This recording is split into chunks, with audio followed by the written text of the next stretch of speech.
Eric's weird. He doesn't. He's weird because he's a quarterback. He's not weird because he's a football player. It's just that you don't see a lot of quarterbacks like him.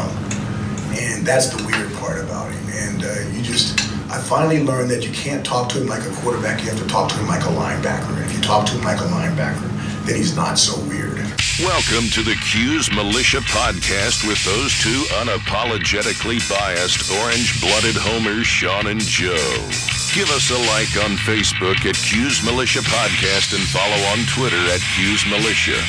All right, what's up, Cuse Nation? Thanks for tuning in to the Cuse Militia Podcast with Sean and Joe. If you like it, please share it. And as always, hit that subscribe button. Frank Howard is back, and our guy Eric Dungy, the deuce on the loose.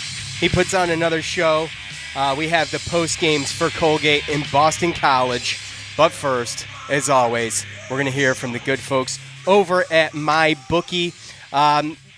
Watching football is fun, but it's more fun and entertaining if you've got something in on the action. Guys, you've been hearing me talk about this for weeks, months possibly, and some of you are still on the sidelines. Whether you're an expert or a rookie, you should be betting at MyBookie. If you're the kind of guy that likes to bet a little and win a lot, like playing the numbers on roulette, then you can create a big parlay. Pick 3 teams to win. And if you hit all 3, you could easily turn $100 into $600, okay? There's so much to bet on at MyBookie. You can bet on college basketball, football, NFL, NBA, NHL, custom props, even esports. You name it. Is esports a sport? I don't know. I don't think so. MyBookie is the one bet I know you'll be happy with. I recommend these guys because I really trust them. MyBookie has been in business for years. They've got great online reviews and their mobile site is easy to use. Sign up this week and MyBookie will give you a 50% deposit bonus to jumpstart your bankroll. It's a great way to bank even more money when you win. Also, make sure to follow at BetMyBookie on Twitter. They personally respond to every mention in DM, not to mention they've given away more than $10,000 in free money to their followers this football season. You'll be the first to know as soon as a new odds come out or props are posted. Don't miss out on this one. This is one of the best weeks to bet on sports. Log on to MyBookie right now and use the promo code Cuse25 and get that 50% deposit bonus. That's promo code Cuse25. You play, you win, you get paid. MyBookie. All right. What's up, Joe? Phew. What's up? 9-3. 9-3, folks. This is a BFD, okay? If you follow the acronym. It's a big deal. Why don't we just jump right into it? Right? I mean, do you want to just jump right into it? Let's see. Sure. All right. Well, hold on. I'm sorry. Real quick. I just do have a couple things to mention real quick. Thanks for the emails. The emails have been rolling in. We appreciate it. Some of them are hard to decipher which ones are trolling and which ones are real, but they're rolling in, and we appreciate it. They're mostly compliments, so that's awesome. That lets us know, I guess, that we're doing things right. So the reviews, the iTunes reviews, get those in. I've got one today, and we'll go over that again. But let's do this. Syracuse versus Boston College is brought to us today by Shopping Town Mall Barbershop. It opens Tuesday to Friday, 8 a.m. to 5:45 p.m., and on Saturdays, 7 a.m. to 2, $15 cuts, 6 full-time barbers, a family-friendly, old-school type atmosphere. I've gotten my cuts there before, and they're great. I know the guys there personally. I've known them for years, actually. So I went to kindergarten with one of the guys in there. So when I lived in Syracuse, I used to go there when I used to have hair to get cut. There you go. Yeah, when Joe had hair, he went there. TVs for your viewing pleasure while you get tightened up. The only real game in town, Shopping Town Mall Barbershop. And if you mention Sean and Joe from the Cuse Militia Podcast, you don't even got to pick a number. You just go sit down. I'm kidding. Can't do that. But who knows? Maybe at some point they will. Who knows? So thank you, Shopping Town Barbershop. Appreciate that. All right, here we go. Syracuse ends the regular season 9-3, 6-2 in the ACC. The expectations this year were shattered. Out of our 3 losses this year, 2 of them were in situations where one play in each game, and we could be sitting at 11-1. And the cherry on the top, folks, is that Dungey is healthy, and this kid is going to get to finish his senior year the way he and all of us want him to, in a freaking bowl game. He's going to be there to play it. 21 for 34 for 362 yards, 3 TDs, and 1 interception. Sean Riley pulling in 5 of those passes for 115 yards and a TD. 34 yards on the ground for Dungey, and another 3 TDs. One of those, an 18-yard run where Dungey just straight freight trained defensive back Will Harris and left that boy seeing stars. Strickland ripped 32-yard run and finished with a career high 129 yards. Ryan Guthrie, again, leading the defense with 12 tackles. Guthrie and the rest of the defense held BC to 105 yards on the ground. BC's big run threat, A.J. Dillon, couldn't finish the game, but I don't think it would have mattered even if he did, because the Orange were having none of it, let's be honest. And neither were freshmen Andre Sisco and Trill Williams, each snagging an interception in the game. And boy, I will tell you, from pretty much start to finish, other than a couple small hiccups that really are nitpicking, that was a game dominated by Syracuse. Yeah. Absolutely. Other than Boston College getting on the board first, I guess, really. Yeah, absolutely. That was something that I talked to you about. We talked about personally. It was just really nice to see, because earlier in the season you saw us go and lose a heartbreaker down at Clemson, and we came back and, like what Baber said, allowed Clemson to beat us twice and lost a close one the next week on the road against Pittsburgh. And again, it was a similar situation later in the season, and went to a neutral field, lost to Notre Dame pretty bad, and then we ended up have to go to Boston College, and Boston College was ranked this year, and they might be a little beaten up, but they're a good team and usually pretty physical. And we went down there and out physical them. Went on the road. We made sure that the Notre Dame wasn't going to beat us twice, and we learned from an earlier mistake in the season, and just those little things like that, just something like that, and just how we've came back and we won the turnover battle. Our special teams, Hoffrichter went down and forced a fumble and got a fumble recovery. You know, like you said, that the interceptions by the 2 true freshmen were real good, and we ran the ball effectively, we threw the ball effectively, and overall, just it's something that we haven't bounced back like that in the past. And then again, this is just one of those things that it's how you can kind of see what, like, the direction in which the program is going is these little things, and how we're not going to buckle under the pressure, and how they come back from things like this. And it's a huge difference from the last 2 years that Dino's been here. So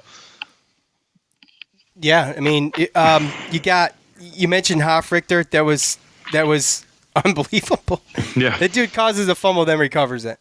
And awesome. What else more could you ask from a kicker? Yeah. I mean, nothing. He did it all in that one play. Kicked the ball, went back down, and then got it back. Unbelievable. That is so. Yep. It's phenomenal. I thought the ability to just continuously draw these guys off sides on fourth down was just like child's play to Dungey. Oh God. And that 96. Oh my gosh. I mean, hello, dude. Hi. You're right there. The ball's right there. Hello. You're right there. Yeah, you can watch the ball move, dude. If that ball don't move, you don't move. Simple as that. Yeah. So you could tell, like I said, that and he took a cheap shot too. Yeah. Well, yep. And you could tell that we were matching them physically, and that we just kept scoring. And our defense in the beginning, Boston College they were driving a little bit, we did, but we had to bend and don't break, and we got the turnovers and held them to field goals and stuff like that. And I think they missed one, right? And so we just did everything like that we've been doing in the games that we've won this season. But to see, I thought that defense was a lot better than. I mean, maybe like I said, obviously Dungey brought his A game, and it's hard to believe, judging by looking at the Notre Dame game and how he was on his back and how he looked walking off. It's amazing to me that he played, let alone played like that. I know. It's just crazy. It's just crazy to me. I mean, I was sitting here just. It must be a lower back type muscle thing, and they worked it out throughout the week or something. I don't know. Yeah, I mean, we were sitting here and we were speculating. All I wanted really was I didn't care what happened to be in the BC game. I just wanted Eric to play in the bowl. He comes Yeah, out. we talked about that. Yeah, he comes out, starts the game, freaking dominates, just blowing kisses to the fans. Folks, that's awesome. Yeah. I mean, Senior day. Bye-bye. Senior day. Blowing waving. kisses. Blowing kisses to the fans, waving them off. There's some speculation who he was waving to, but it looked pretty sarcastic to me. Yeah. They said he could have been waving to SU fans. But Like I said, I thought it was awesome because we were talking about it in the last, the pregame podcast about we speculation on who was going to be playing and if Dungy in it. They were still talking about how he was game time decision and he wasn't ruled out yet. And I think that we were all kind of just like you said. I think we both wanted Dungy to be healthy enough to play the bowl game, and one of those things where don't force it if it's going to risk further injury. And just we kind of didn't know what to expect, and then come game day, you see that he's playing, and then you're like, wow. But then to see what happens, it's like you couldn't have expected that. I know it's almost like just like the whole. It's kind of like how our whole season went. Like that whole game, pretty much everything. Everything that went right, and those are the things that we've done well. Bend but don't break, turnovers, special teams, big plays, good third down efficiency. Stopping them from getting first downs, and then just somebody just being unexpected. Just the way that we went 9-3 in the last game. No one expects Dungy to play. He comes in and he plays like that. Just completely unexpected. It's just pretty much the combination of our whole regular season and season so far. Yeah, and there was a poll earlier in the year that I put out that it was to predict the remaining. It wasn't at the beginning of the year, but we had already started. But it was to predict, the final schedule or the final record of regular season, and I didn't put 9-3 on there. No, so kudos. And I think that was like when we were 4-0 or 4-1. It was one of the two. Yeah, I think it was either that or right after we lost to Clemson. Right. But kudos to those who actually commented or tweeted back at me that how come 9-3 is not an option. So touche to you guys. It should have been up there, obviously, because it happened. So normally, well, in hindsight. Yeah, in hindsight, sure. But normally we would have started this show, a post-game show, with the basketball. But we wanted to put the football up front because, normally at this time of year, I'm so used to being like fully involved in absolved with basketball right now from the past few years of football that I'm not there yet. I'm not there. No. Most Syracuse fans, a lot, except for like people like Joe. Like Joe's really hardcore on the football, I guess. So when it's over, it's over. But other than that, he's football mode. Me and a lot of other Syracuse fans, when you got kind of a dumpy season, you're looking forward to basketball and having that be it. And right now, I'm not even in. It's crazy because I'm not even in like basketball mode right now. I'm in freaking football mode still because it's so exciting and so much fun. And these seniors are awesome. Guthrie's got 24 tackles in the last 2 games. He's a freaking animal. He's on fire. Yeah. Well, earlier in the season, and Clemson and some of these after Pittsburgh, we were questioning the linebackers and whether or not they were going to be able to step up and do what they had to do to kind of get better with the run. And I guess they proved us wrong. Yeah, absolutely. Keelan Whitner and Guthrie have both stepped up. Yeah. How about real quick? We might as well mention it. I think it's worth mentioning how bad the refs were. You study and review this helmet to helmet hit and come out with no targeting, Joe. What did you think? Clearly he led with his helmet. He almost launched. So what did you think about that? What did you make of that? We never talked about that. I don't know. I think when you know that somebody's not looking like that, I don't know. It's just at some point, I think the maliciousness of it. If they're worried about the player's safety and stuff like that. It wasn't a block though. It was a freaking. He launched right into him. That's what I mean. The whole thing is that you don't launch in like that unless you know that someone isn't expecting it. Unless you know what I mean? When you see somebody and you guys are both eyeing each other up, you don't go. You go at each other hard, but you don't launch like that. And he knew that he was catching him off guard. And just the fact of just once you know someone's not looking, you don't need to hit him that hard for it to be effective. You could still plant him and have a perfectly legal hit.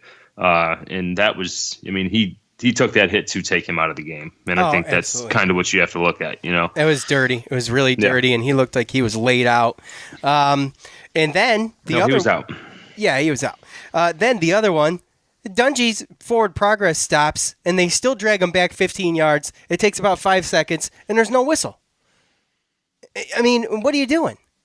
I don't know. Why aren't you stopping that play? I mean, I can only... it's even speculation that you're even going to say this, but just the fact that it is Eric Dungy, and you have seen him do crazy stuff, so... Maybe they were assuming he'd break out of there and take off? Right, I don't know. To give the refs a little bit of credit? Like I said, it's tough when you watch NFL and how much they preach NFL and how many hits you see on college on Saturdays that would be called on Sundays, no matter what. It's somewhat difficult. It's crazy because it's obviously you're not on the same page. They're definitely not on the same page. So the hits that are allowed in college football are crazy, and then you watch on Sunday. Yeah, and, so I agree with some of the. I think that the looser officiating in the NCAA makes for better gameplay than the NFL. I don't think there's any doubt about that. I think the NFL is too. I don't even know what some of this. I don't even know what the rules are anymore. Like what defines what. It's changed so much and everything. And I understand protecting players, but I mean, well, they only protect in college football. They only really protect the real good ones, right. And and the NFL, in the NFL, it's the quarterbacks, really. Well, it's pretty much it's. Yeah, it's the runner. NFL it's anybody. Teams are paying. There's so much money involved that you're protecting everything. You're protecting a business. That's a good point. Yeah, sure. Syracuse's record all time against Boston College, they lead the series 32-20. So back in the old Big East days, Big East rival. Dungy's 3 rushing and 3 passing TDs set a Syracuse single-season record for the most touchdowns responsible for. So he totaled so far this season 32. He passed McNabb's 20-year-old record of 30. So amazing. Another week down. Another week Dungy played and another record broken. It's kind of been like almost every game this season. Dungy is also the 7th player in ACC to reach a 90 career TD responsible for, joining Taj Boyd, Lamar Jackson, Deshaun Watson, Phillip Rivers, Marquise Williams, and Russell Wilson. So some big names on that list for sure. Anything else, Joe? Anything else to wrap up the Boston College game? Just loved it. Yeah, it was great. It was fun to watch. I was nervous when they scored first, and I was like, man, it's going to be a tight game. It's going to be what we expected. Yeah, I didn't expect that. I definitely thought it was going to be tighter than that for us to put up the points like that. I'm just really excited for them to just get healthy and get ready for this bowl game. Hopefully we get a good one. Hoping the Camping World. But yeah, hopefully it's a Camping World because it should be, as long as Pittsburgh doesn't beat Clemson, then it should be. Right, which is probably not going to happen. Because if Pittsburgh beats Clemson, I'm pretty sure they get to go to a New Year's Bowl because they're the ACC championship or champion, and then Clemson would still get in. So, what about the one in Charlotte? Is that not an option still? I don't know. I guess that could be an option as well. Yeah, I've heard a lot of Camping World stuff, but yeah. All right. Either way, it's going to be exciting. It's exciting. I just like the way that the program's going, and hopefully we can finish it off with a nice bowl victory. Get 10 wins. Absolutely.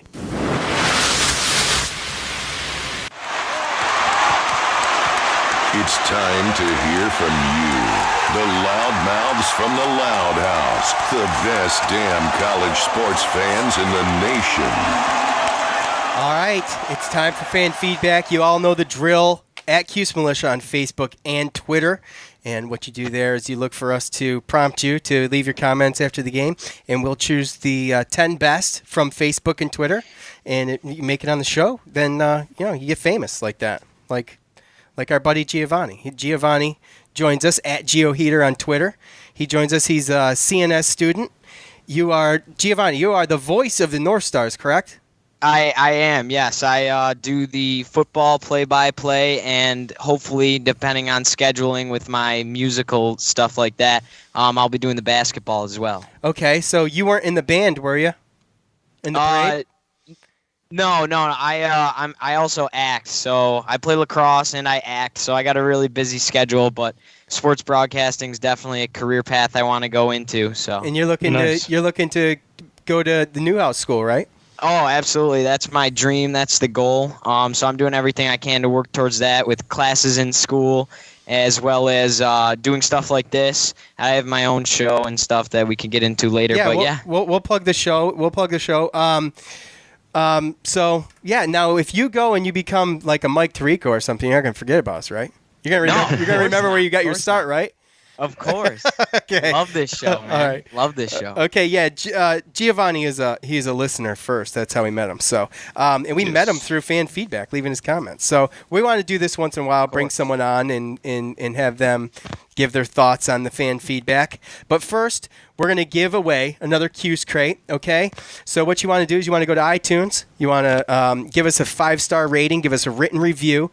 And the reviews, they really help us out on iTunes. And we are currently like the most reviewed 5-star Syracuse sports podcast out there right now. So it's competitive, folks. So it's all your family. Yeah, well, I must have a big family, man. But we would really appreciate you going to iTunes and doing this. And if we read your comment on the show, then we send you some swag. So here is from Matt Hodgson. Longtime fan. He gives 5 stars. In a day and age where there's a podcast for literally everything, it's refreshing to hear a podcast that's actually both relevant and insightful. Sean and Joe artfully toe the line between analyst and homer. Well, yeah. So, I mean, Joe's a little bit more homer, but as an alum, there's no better barometer for the current state of Orange football and basketball than this pod. There's a podcast for everything, but this is the podcast, caps, all caps, the podcast for Syracuse Orange. Matt, that means a ton. Anytime an alum gives us our props like that, that means a ton to us. So, Matt, email me at cusemilitia@gmail.com. Give me your address, and I will get your stuff out ASAP. All right. I like that. And just to throw it out there, I got a Cuse crate. They're pretty nice, guys. They're pretty sweet. That's right. Comes with a lot of stuff, doesn't it? Oh, yeah. It's loaded, I don't skimp out, do I? One of the first ones, I believe. Huh? I don't skimp out, do I, Gio? No, not at all. I think my favorite one is the Duke tiers, man. I've been spreading those all around. People love that. It says puke instead of Duke. That's right. I got creative with that. A lot of people like them. Yeah. All right. Well, here we go. On the bottom feeder, Don K. We'll call him. That's right. SU lost to UConn in basketball. Notice how Dungy's all better after he must have taken his testosterone today to make his balls drop. Too bad. 2 with 1 O, by the way. Too bad he can't stay in the pocket. Worth crap. Wow. Wow. Donald. Yeah, I know. I don't know how I feel about that. That's rough, man. I mean, come on now. Eric Dungy, his main game is going to be on his legs. I mean, he's still consistently stayed in the pocket a little bit. He had 362 passing yards and 3 touchdowns. Come on now. Yeah, I know, right? Eric Dungy's Eric Dungy on his legs. He can throw the ball when he wants to, and I get that it's wobbly and whatnot. I mean, the O-line didn't help him too much when you think about it, but did you see him drill that safety over? I mean, he piled his head into the ground. Oh, yeah. Like, that's the excitement of Eric Dungy. I don't really like that comment. I believe he left the field, didn't he? No, he's not a pocket passer, and that guy Don's a known troll, I believe. So. Yeah. Here he is, the biggest douche of the universe. In all the galaxies, there's no bigger douche than Oh, man, come on. There you go. He likes UConn, and UConn basketball beat us, so he does have. Who cares? UConn football didn't stand a chance. Oh God, yeah. He knows that, though. Yeah, he doesn't claim that. He claims all the SEC football schools. It's kind of funny. That guy, that David Pindell, the quarterback for UConn, over the summer before we even were looking to play them, he follow requested me on Instagram, and I was like, huh, sure, why not? There you go. Whoa. So he follows me, and it's kind of funny because he's terrible. So. And you throw out the Cuse propaganda too, don't you? Yeah, right. All right, Jake says, maybe it's happened before, but I can't remember a time when a punter had recovered his own punt from a fumble he caused. Hofrichter's an animal. Love it. Go Cuse. Yeah, Hofstrichter always been a huge core of the special teams. I actually remember when he was coming in, I watched his national signing day a few years back, and he's just been huge. Last year, he put a ton, kept us in games, putting balls within the 10, 5-yard line. So Hofstrichter's been huge, and it was great to see him make that play as he grows as a player. Yeah, he's good. Joe? You see Dino say, he said he told him not to do that again, though? Oh, did he really? Yeah, in his press conference, just because a kicker like that, if he gets hurt, Oh, yeah. Right. Yeah. Was that a punt or a kickoff? It was a kickoff, wasn't it? Kickoff. Thought it was a a kickoff. Yeah. It was a Okay. kickoff. Yeah, that's okay. Yeah, and Punt. the way he tackled, he went in like with his helmet. So Oh yeah. Yeah. Yeah. He tackled like he did that like he knew what he was doing. So. yeah, I like that though. That was Apparently, good. he's a football player, man. Oh, Yeah. I wouldn't mess That's with what him. Baber said. He said he's got 2 kickers that are football players, not just your average, Yeah, kicker, and he's got a quarterback that he's got to talk to like a linebacker. So I know, there's all sorts I of know. stuff going on. Hey, that's why we're 9-3. That's right. Joe says huge W. The way they came back after the S show, that was the Notre Dame game, is great. Only thing that would have made it better was if Ted and I got to watch it with the internet sensation and podcast superstar man. Joe Georgievich. This Joe. is getting played out, man. How do you feel about that, Joe? Yeah. Do you wish that you were watching it with them? After the first week, ever since then, it's less and less. So. Wow. So what do you think? What do you think, Gio? Do you think, we've talked about we let Clemson beat us twice. We didn't let Notre Dame beat us twice. No, right? we didn't. And I think there's no way you could convince me if Eric Dungey plays that game that it would have been the same outcome. I think the receivers didn't. I know. I see the face you're making at me. I also think that the receivers didn't help Tommy a ton. I mean, he had 2 touchdown balls thrown, right in the breadbasket that they couldn't corral, and we could have been more in that game. I'm not saying we're gonna win. I think if you play that game 10 times, Syracuse is gonna win 2-3 of the 10 times. So. It is what it is, but it was great to see him respond. It was a great response. So, yes, it was. I agree. Yeah, I'm on his side with that. As far as it would have been a different outcome, but I still think we would have lost the game. It would have just been closer. It would have been Fair enough. And once he got go ahead, Gio. Go ahead. No, you go ahead. I was going to say once he settled down, but it looked to me that to start that game, the minutes we saw Dungey play, it was a bit frazzled. Yeah, so. I could totally agree with that, which is surprising because usually he's really executes on the big stage. Yeah. I don't really know what was going on, but I actually didn't get to watch the game. I went back and watched the condensed game. But, I didn't get to watch it live. I had my play rescheduled and everything. So I had to go back days later. So I heard my dad talking about it. That's why I didn't want to be on last week. I didn't have much to say. Yeah, you were going to be on last week. Peter says, great season. Domination of BC is an exclamation point to the end of the year. To do it to BC, what they wanted to do to BC, what they wanted to do to Cuse was extremely gratifying. Cuse was the more physical team. Yeah, BC known to be, a pretty physical team, like Joe mentioned earlier. Yeah, and I think that's the one thing that kept them in that Clemson game for a little bit. I watched that game, and they were really physical with Clemson. They have some really good defensive linemen, some good linebackers. I don't really know any names for Boston College. But we just outplayed them all across the board. I think we just outplayed them. I think the score could have been even higher, give or take a few situations. The defense played really good. They forced 4 turnovers. Dungey clearly played his heart out. We got the run game going, the pass game going. We just outplayed them physically, mentally, everything. Yeah, so. They weren't expecting what they got, that's for sure. Syracuse sports in the South, right, Joe? No, what? They weren't expecting what they got, that's for damn sure. Dude, it's been a revenge tour for the past 2 years. I mean, literally, Louisville, Wake Forest. Yeah, we got crushed in the Dome by BC last year. Yeah, and Wake Forest too. Same deal. Yeah. Syracuse sports in the South, amazing season. Well, let me try that again. It says Amazon season, but it's amazing season. And to think we were projected to finish last in our division, Dungy will be remembered for a long time. He had more heart than Joe P has for Joe G. and that's hard to beat. Can't wait to find out where we are headed. Talking about a bowl game. Go ahead, Gio. Yeah, I love that comment. You know, you can't really say anything else. Obviously, we all love Eric Dungy. I feel terrible every time I think about how we kind of naysayed him earlier in the year. I was totally on the Tommy DeVito train following that UNC We all were. game. We were too, dude. He made us all feel stupid, didn't he?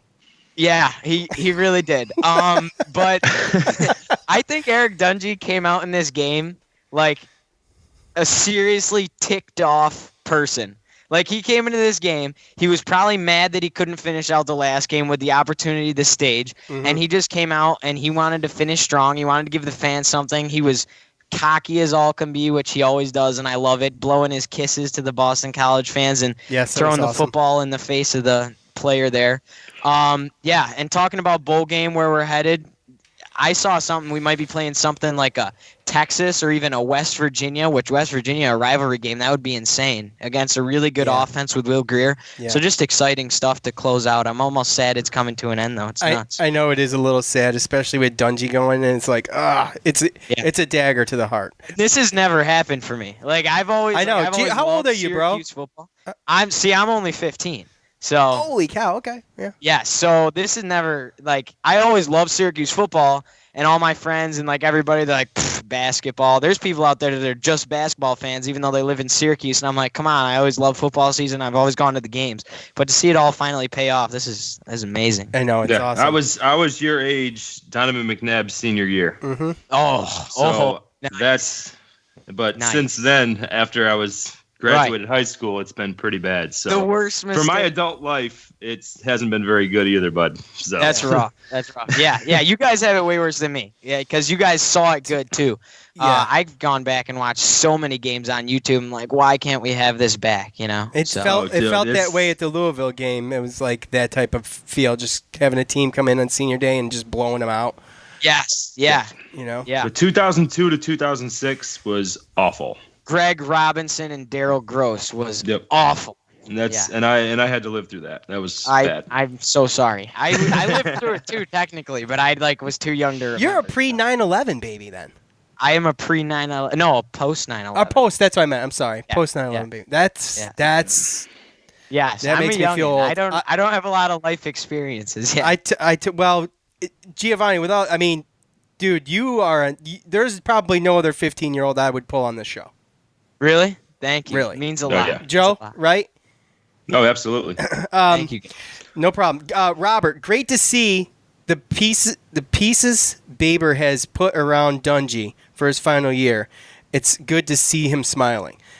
Yeah, just wait. I don't think we've seen. We're seeing a glimmer of what Babers is going to do. What do you think, Giovanni? Yeah, I agree 110%. This is the last year you have any kind. This is kind of kudos to Scott Schaefer. I want to throw this out there. He had the talent. He just didn't know what to do with it. He brought in Steve Ishmael. He brought in Irv Phillips. He brought in Eric Dungy. He brought in Zaire Franklin. He brought in Paris Bennett. And so kudos to that. They weren't buying what he was selling. Yeah. And they just weren't buying it. And Dino Babers came in, and he put the pieces together. And the recruits he's bringing in is what we have now. Nykeem Johnson, Taj Harris, Jarvian Howard, Trill Williams, Andre Sisco. The list can go on and on. And next year, we're going to see our first full Babers year, which is really exciting. And that's going to be interesting because then, Dungy's gone, and that's your first full set of Dino Babers recruits. And we just got some 3 huge recruits for next year, too, this past week. So I'm really excited about that. I agree with that comment a lot.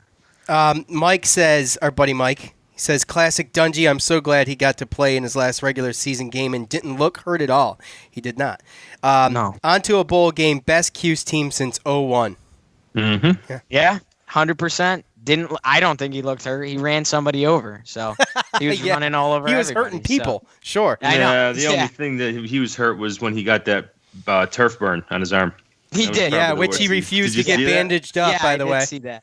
Yeah. Those things do hurt, but whatever. Those do. I play lacrosse. Those do hurt. Giovanni taking the fastballs. You're a goalie, right?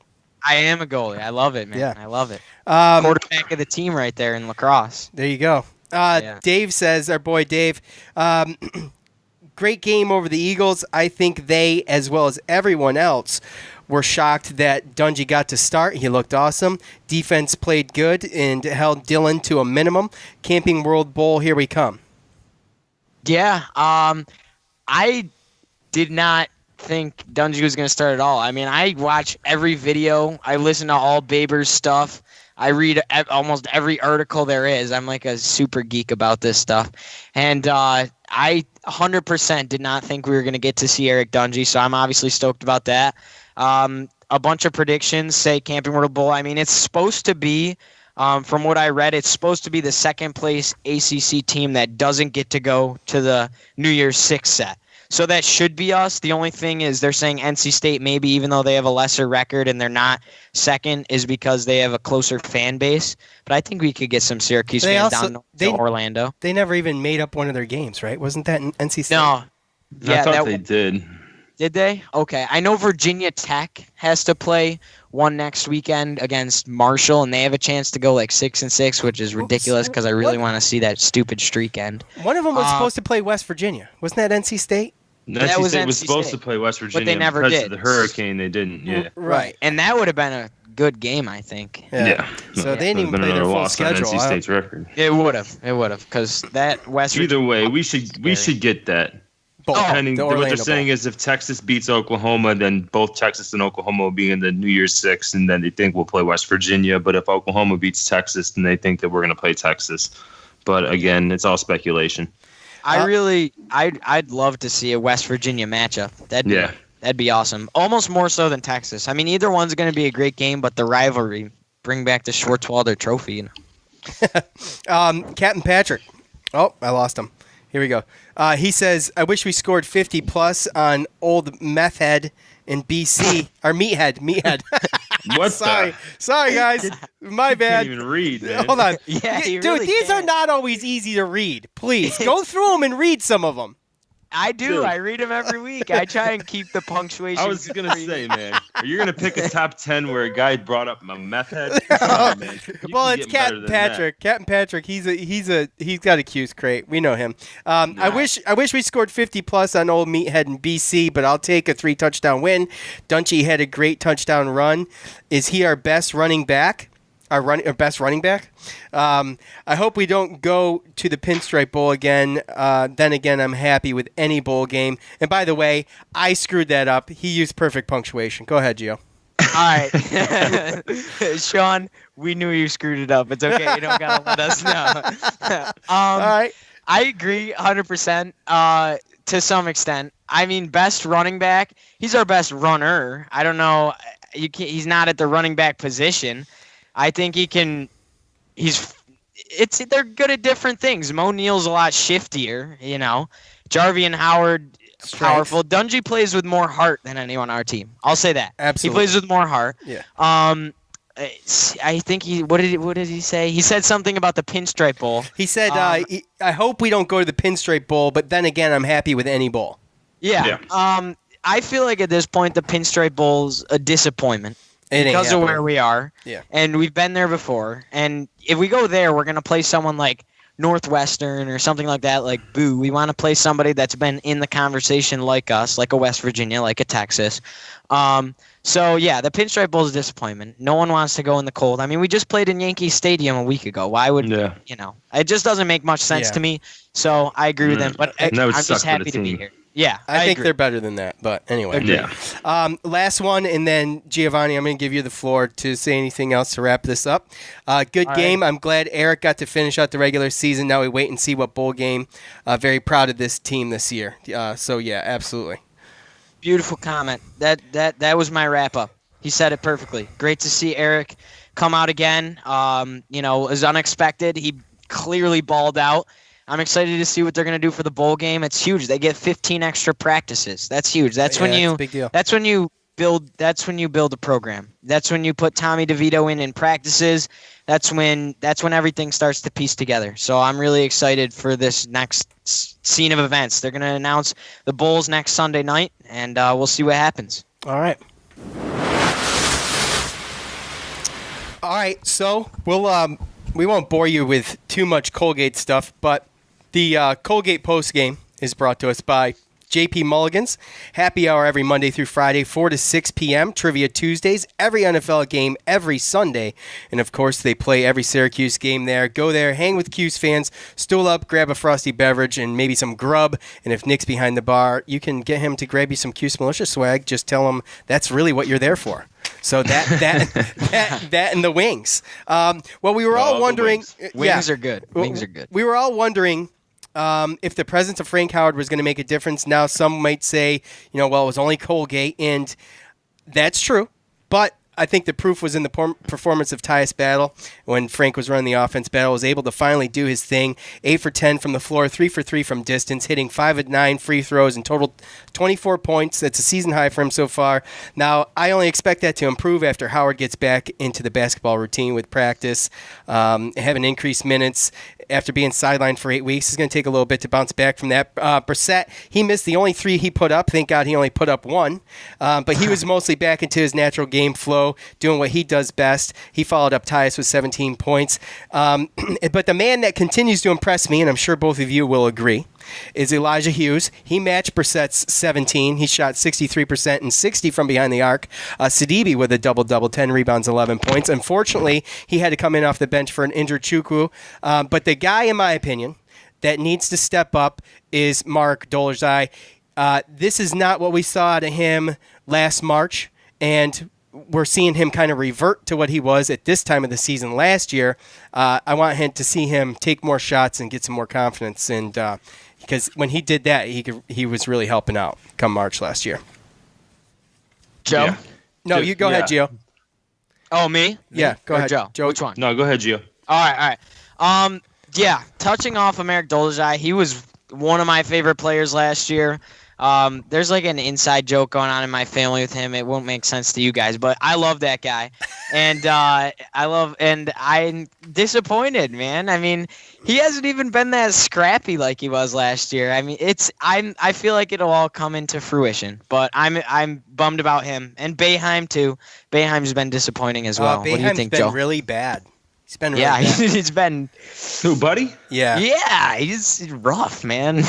It's Buddy Boeheim? Buddy Boeheim. Buddy Boeheim. I think a lot of it. Well, you can ask Sean. I've always thought from the beginning that Buddy Boeheim was going to be a redshirt candidate from the beginning. Yeah, I think he's allowed him to go out there and try to see what he can do. But I think it's pretty. Yeah, I think it's pretty. Sorry. Expected. Yes. Yeah. I think it's expected, and I think it's pretty obvious that he's really not ready for it. Mark Dolezaj, I think, is one of those situations where, again, we talked about it. It's just you add new people, and with Frank Howard not there, I think they're trying to find the roles. And Dolezaj, he started the whole year last year almost, and now Elijah Hughes comes, and now he's not starting, so now he's coming off the bench. So maybe there's just a little bit of the confidence expectations issues as far as what Boeheim really expects from him, because again, Elijah Hughes, like you said, very impressive. He shoots with good efficiency, and he jumps those passing lanes really, really well. So I think Boeheim, the coach, has got to figure out basically where Merrick's going to fit in this year, because he doesn't need him to start. We have too much talent for him to start, sadly. And I like him as a player too, but he is still a sophomore. He's still trying to figure some stuff out. But he's got to figure out his role. I think the coach has got to help him figure out that role. Because, again, Merrick, once he got the confidence last year, you saw what he could do. Yeah. I agree with that. And the thing, too, is it's almost like I was bummed when Matt Moyer left. And then it's like, well, now you're almost glad he's gone, because he would have absolutely no spot here. And, I think I'm hoping with Frank back, everything's going to blend more. But Merrick's not going to see the same spot as he did last year, as you said. So what do you think, Sean? Well, what I think is the deal is I think he's as scrappy as he was last year. He does have some steals, but He's not diving on the floor yet, but I think it's a confidence thing. And That's I what think, I meant. That's what yeah, I meant. I think it's a confidence thing with Mark. I don't think because he's doing that thing where he looks at the basket and he has an open shot, but he passes the ball away, and that's what he was doing last year, and he wasn't taking the shot. And he made his first 5 shots of the season. And I know he missed a couple, but he's one of those guys that gets really standoffish when he doesn't hit his buckets. But like Joe said, I guess maybe it hurts a little tiny bit that he's not starting, and he did get a lot of experience going into March last year. But he'll come into his own. I think he will. Yeah. It's just a disappointment, That's all. Yeah, I agree, and we want to see the Slovakian hammer, of course. Yeah, but he's been playing center too. He's been playing a lot of center, which that's which he can do in small ball. He can do small, yeah, Right. but not particularly his strong suit. I wouldn't say. I think part of what could have hurt him too is I know that he went back home for the entire summer, and they said he lost or put on 1 pound. I mean, you saw Chuku. I don't know about you, but it looked like an Eric Dungy turnaround.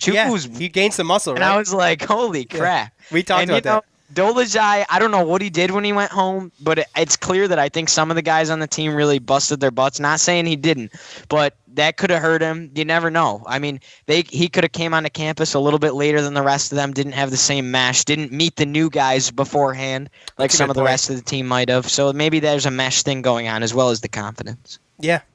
But like I said, I think he'll come around. But what do you think about, how about Elijah Hughes and Jalen Carey too? I'm not trying to take anything away from him, but Hughes has been a constant though. He's been a constant good shooter. And, you talk about these players like Mark only going to get better throughout the year. Elijah Hughes is going to be a freaking superstar. He is. Yeah, and I'm hoping he doesn't think about leaving this year because that's kind of right? That's kind of scary. Yeah. I mean, he hit 3 of his 5 3-pointers last game, so he's the most consistent 3-point shooter I think on the team, and he was 7 for 11. Everyone else seems to not be hitting him at that same consistent rate. And I think he's got some really good finesse moves, and he can get. I've seen him get to the bucket a couple times, but he does have that nice stroke, and he complements the rest of the team well. Battle can drive well. O'Shea can play on the inside well, but you have that kick out option that was kind of there last year, but not really. You had Battle and you had Frank, but he's a little more reliant with the 3-point shot, maybe. So we'll see what happens. But I like him a lot.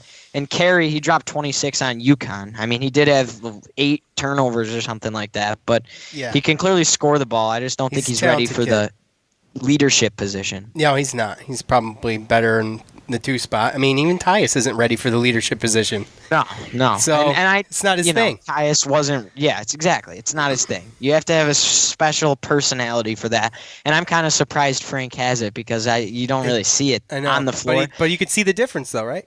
You can see the difference. And the thing that it comes down to coaching, I think, too, because you have to coach a leader. And I love Jim Boeheim, of course. I mean, legend.